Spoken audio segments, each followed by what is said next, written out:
एक गांव में श्यामलाल नाम का एक किसान अपनी पत्नी और 3 लड़कों के साथ रहता था। श्यामलाल खेतों में मेहनत करके अपने परिवार का पेट पालता था, लेकिन उसके 3 लड़के आलसी थे, जो गांव में वैसे ही इधर-उधर घूमते रहते थे।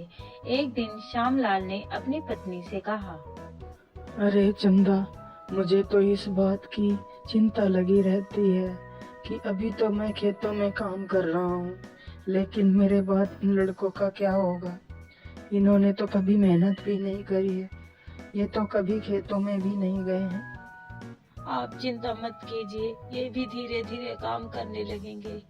समय बीतता गया और श्यामलाल के लड़के कोई काम नहीं करते थे। एक बार श्यामलाल बहुत बीमार पड़ गया और वह काफी दिनों तक बीमार ही रहा। उसने अपनी पत्नी से कहा, अरे चंदा, जरा तीनों लड़कों को बुला कर ले आओ, मुझे उनसे कुछ जरूरी बात करनी है। जी, अभी बुला कर लाती हूँ।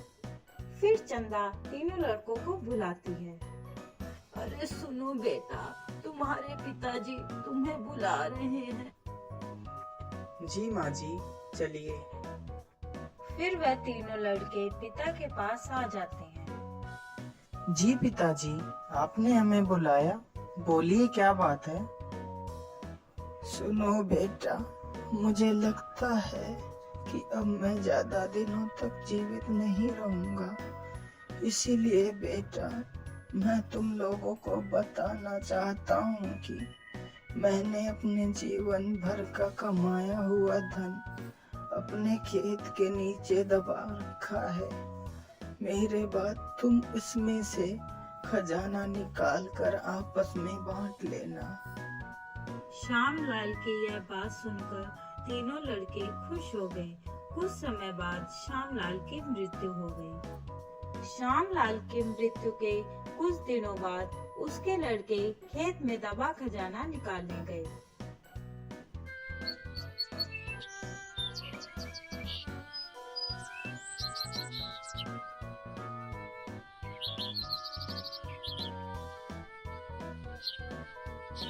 उन्होंने सुबह से लेकर शाम तक सारा खेत खोद डाला, लेकिन उनको कोई भी खजाना नजर नहीं आया।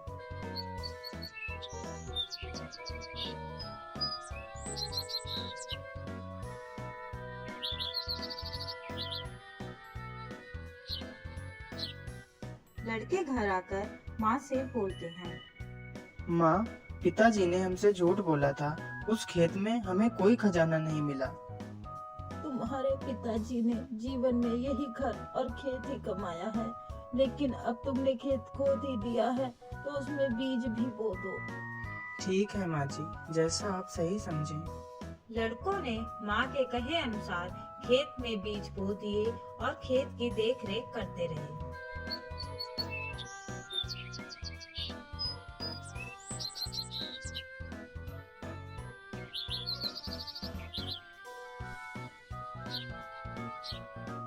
कुछ समय बाद उनके खेत में बहुत अच्छी फसल तैयार हुई।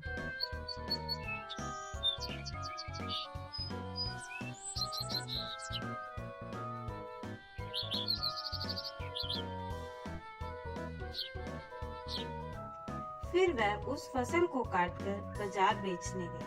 फसल बेचकर उन्हें बहुत अच्छा मुनाफा हुआ, जिसे लेकर वह अपनी माँ के पास पहुँचे। ये लो माँ, ये पैसा हमने फसल बेचकर कमाया है। लड़कों की यह बात सुनकर चंदा बहुत खुश हो जाती है और कहती है, तुम्हारी मेहनत ही असली खजाना है, यही तुम्हारे पिताजी तुम्हें समझाना चाहते थे। इस कहानी से हमें यह शिक्षा मिलती है कि हमें आलस त्याग कर मेहनत करना चाहिए।